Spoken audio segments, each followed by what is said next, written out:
धन्यवाद मान्यवर, आपने इस महत्वपूर्ण विभाग की, रेलवे विभाग की चर्चा पे मुझे बोलने का अवसर दिया।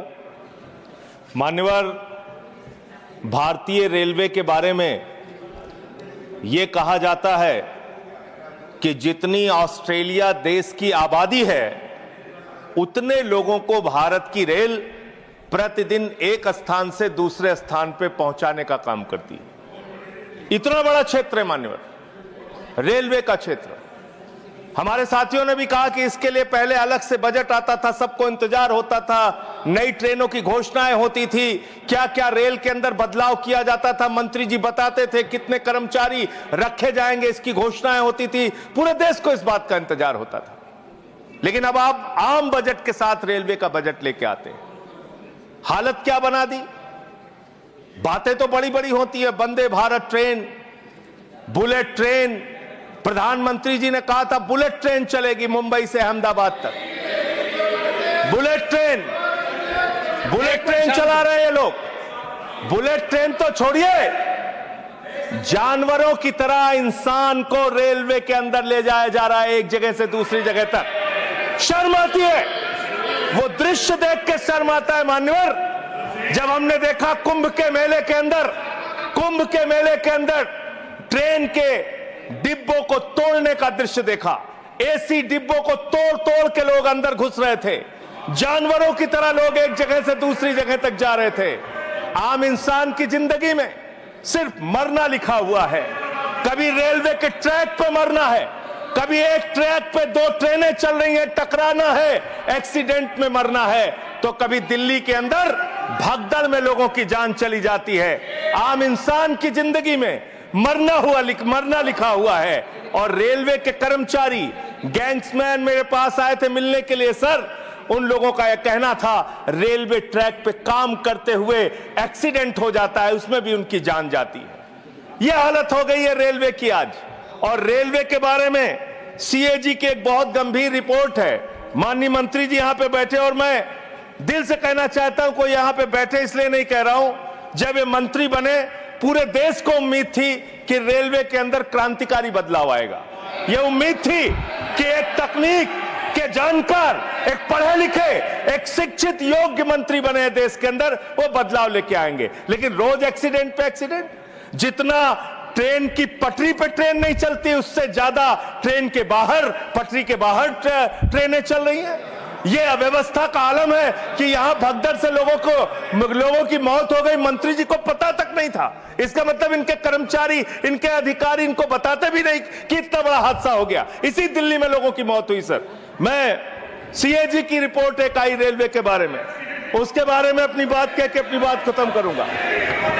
2604 करोड़ रुपए, 2604 करोड़ रुपए की गड़बड़ी रेलवे में पकड़ी गई।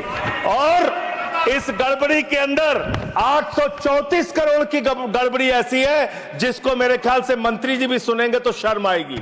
मुंबई से बांद्रा तक एक रेलवे के डेवलपमेंट का प्रोजेक्ट रखा जाता है, उसके लिए लोन लिया जाता है, उस लोन के ऊपर जो कर्ज का ब्याज दिया जाता है वो 834 करोड़ रुपए दिया जाता है, लेकिन वो परियोजना शुरू तक नहीं होती। मान्यवर, यह है अनियमितता का मामला आपके यहां। इसका स्पष्टीकरण दीजिएगा अगर आपको मौका मिले। और अंत में एक बात कह के खत्म करूंगा अपनी बात, क्योंकि समय कम है। मान्यवर, हम लोगों ने एक फिल्म देखी थी बहुत पहले, सारी दुनिया का बोझ हम उठाते हैं, लोग आते हैं, लोग जाते हैं, हम वहीं पे खड़े रह जाते हैं। ये कुलियों के दर्द के बारे में मैं बता रहा हूं। कुलियों के संगठन के लोग मुझसे मिलने के लिए आए थे 3 दिन पहले मान्यवर, और पूरे देश में 19,000 कुली हैं जिनको उस समय की 2009 के अंदर उनके लिए घोषणा की गई थी कि उनके बच्चों को नौकरी दिया जाएगा, उनको गैंग्समैन की नौकरी दिया जाएगा। लेकिन आज उन कुलियों की हालत यह हो गई है कि रेलवे के प्लेटफॉर्म पे ई रिक्शा चलते हैं, रेलवे के प्लेटफॉर्म पे वाहन चलते हैं जिसमें सामान ढोने के लिए यात्रियों को एक प्लेटफॉर्म से दूसरे प्लेटफॉर्म पे पहुंचाने के लिए वहां पे वाहन मौजूद हैं। जाहिर सी बात है पैसेंजर उसका इस्तेमाल करेंगे। इन कुलियों का दर्द कोई सुनने के लिए तैयार नहीं है। मैं आपके माध्यम से माननीय मंत्री जी से अनुरोध करूंगा कि जो लोग वर्षों से लोगों का बोझ उठा रहे हैं, उनके परिवार की चिंता कीजिए, उनकी गरीबी की चिंता कीजिए और कृपा करके ये 19,000 जो लोग हैं आज बेरोजगारी की कगार पे हैं, उनको कहीं समायोजित करने के लिए या उनके लिए कोई महीने की तनख्वाह की घोषणा, मदद की घोषणा सरकार की ओर से अपनी ओर से कीजिए। और अंत में यही बात कह के अपनी बात को समाप्त करूंगा कि आज पूरे देश को इंतजार है इस बात का कि कब ये दुर्घटनाएं रुकेंगी। पूरे देश को इंतजार है इस बात का कि 3 लाख भर्तियां जो आपने रोक रखी हैं, जिसके कारण आज संवेदनशील जगहों पे एम्प्लॉय नहीं है, कर्मचारी नहीं है, दुर्घटनाएं हो रही हैं, वो कब रुकेंगी।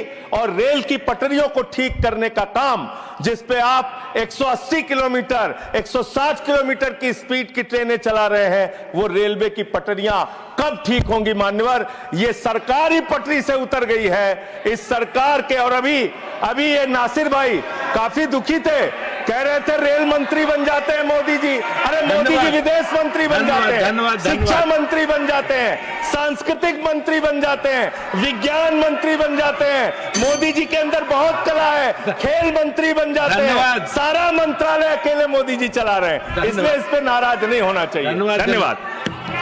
और ऐसी खबरें देखने के लिए सब्सक्राइब कीजिए हमारे यूट्यूब चैनल को। वीडियो पसंद आए तो लाइक, कमेंट और शेयर जरूर कीजिए। शुक्रिया।